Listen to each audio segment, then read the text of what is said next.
His dreams are not just his own. They are dreams shaped by the hopes of every child who wants to learn. Every mother who wants to raise her family in peace. Every elderly soul who prays for dignity in the last years. He is not a stranger to the people. He is one of us. He loves with us. He mourns with us. He believes as we do that good governance is not about being feared. It is about being felt. Today, he is stepping into history, carrying on his shoulders the love and trust of a people who believe that a brighter tomorrow is possible. So, ladies and gentlemen, let us rise, not just in applause, but in shared pride and deep emotion, as we welcome with open hearts and unwavering hope, Governor Abdussakur Abubakar Dan II for his inaugural address.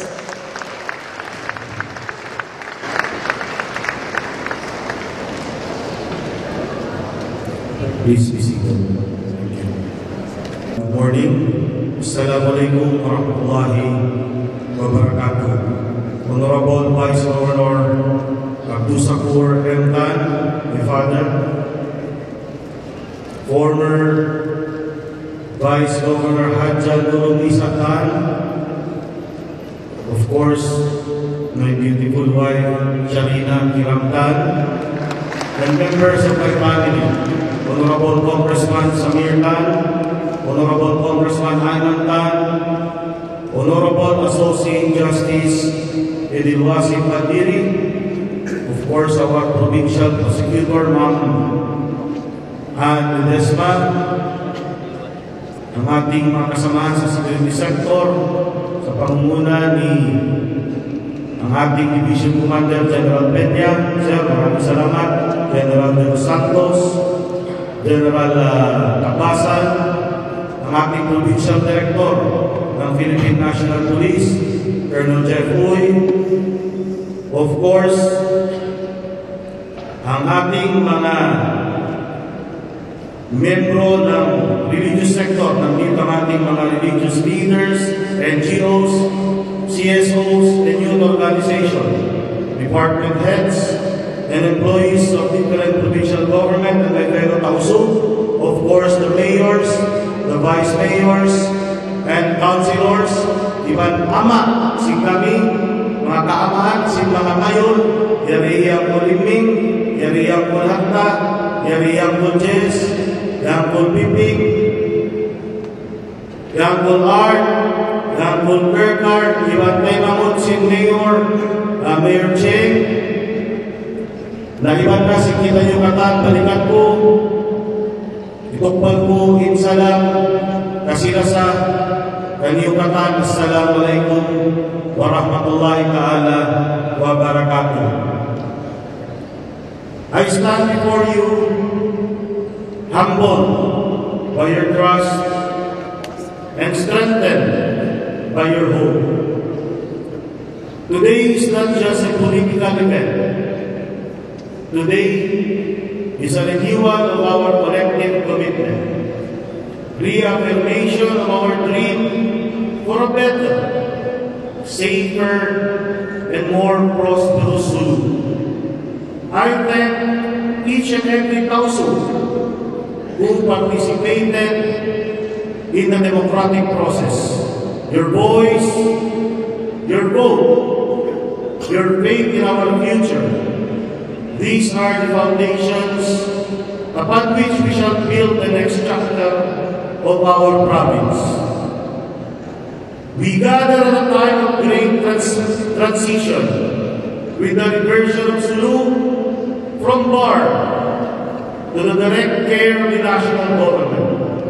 We are called to adjust, to realign, but more importantly, to unite. This transition is not merely administrative. It is historical. It presents challenges, yes, but it also opens doors for deeper collaboration, stronger national support, and renewed opportunities opportunity for every Tausu, men, women, and children. The transition must not be source of confusion or delay. It should be a bridge to better governance, better coordination, and better lives. We will work closely with our partners in the national government to ensure a smooth and responsive transition, always keeping in mind what is best for the people of Sulu, the Tausu in particular. I now call on all line agencies of government to rise to this challenge with us. Improve your service, review your hiring policies, make them inclusive and reflective of the communities you serve. We need professionals and workers who understand our context, who respect our culture, and who are committed to the welfare of the Tausu. Let us offer more livelihood and skills training, more opportunities to make every Tausu feel empowered. On the matter of health, I say this: it is not acceptable that our people suffer from lack of basic medical attention. More hospitals must be upgraded. We need more doctors, better equipment, and cleaner facilities. I call on all mayors, make your municipal health facilities a top priority.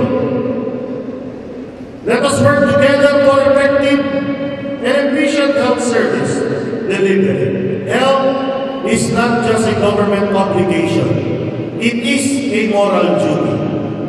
Just as health empowers the body, education shapes the intelligent soul. If we truly want to secure the dream of a brighter future for our province, we must treat education not as a distant goal, but as an emergency today.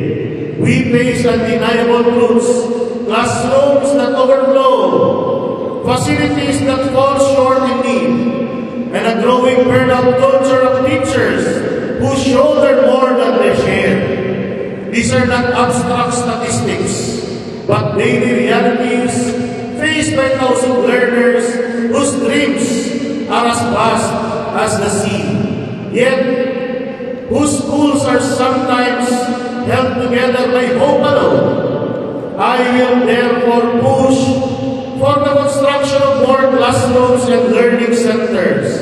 I will appeal to the Department of Education to deploy more teachers to our province and improve their conditions so they can give their best to our children. We must ensure that no Tausu children is left behind, not by poverty, not by distance, and not by neglect.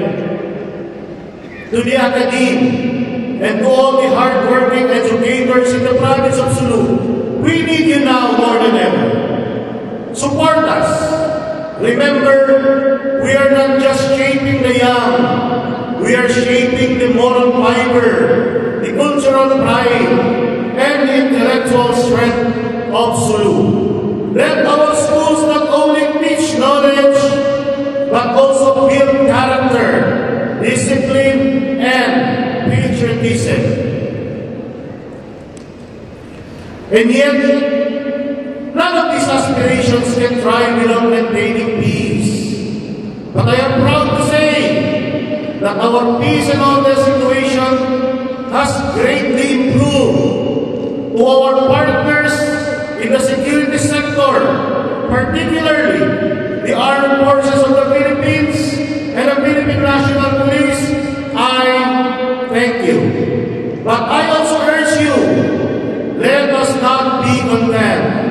Hindi tayo dapat makontento at maging kampante.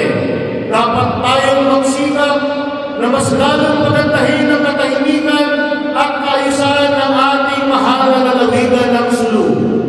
Let us work harder not only to sustain peace, but to deepen it. You are not just protectors, you are partners of the people. Isanin ninyo ang mga komunidad at gawing bahagi ng proseso ang mga mamamayan. Strengthen your relationship with the community. Listen to them. Involve them. Understand them. This is how we win lasting peace. And our religious leaders in Ulama, your voice are needed in our journey. You are the moral compass of Lupasu.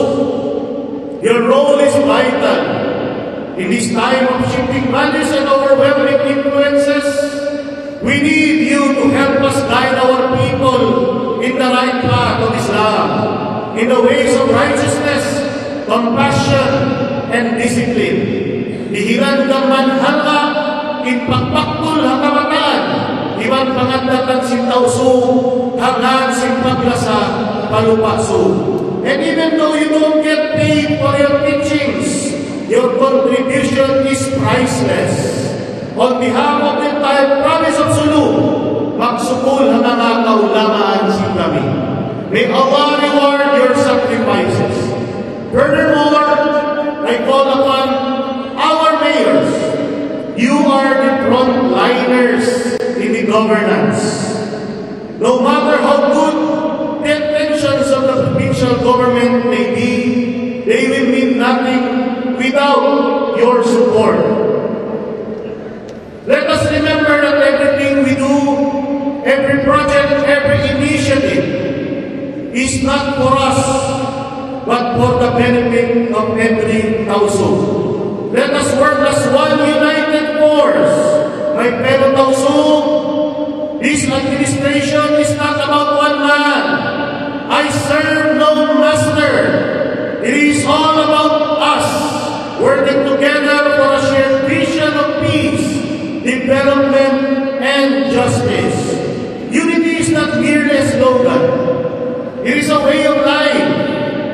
It is when a mayor supports a barangay captain, when a soldier befriends a farmer, when an agency serves without discrimination, when a religious leader uplifts our people.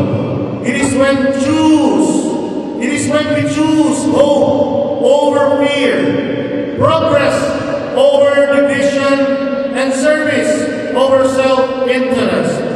Finally, to all the mayors and other local officials, to those who supported and those who did not in the recent elections, thank you. This is the time to set aside our differences. This is the time to unite. We all want the same thing. For our families to live in peace. For our children to have better future. And for Sulu to rise with pride. Let us work forward together. One Magsasug, one voice, one people. Inshallah. Wassalamualaikum warahmatullahi ta'ala wabarakatuh.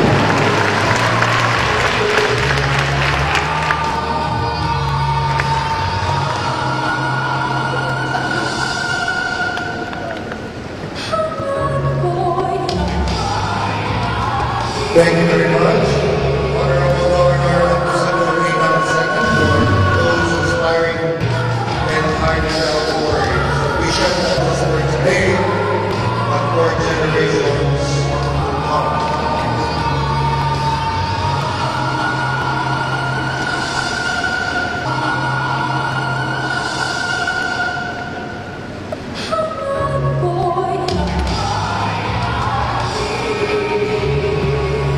And with that, let's be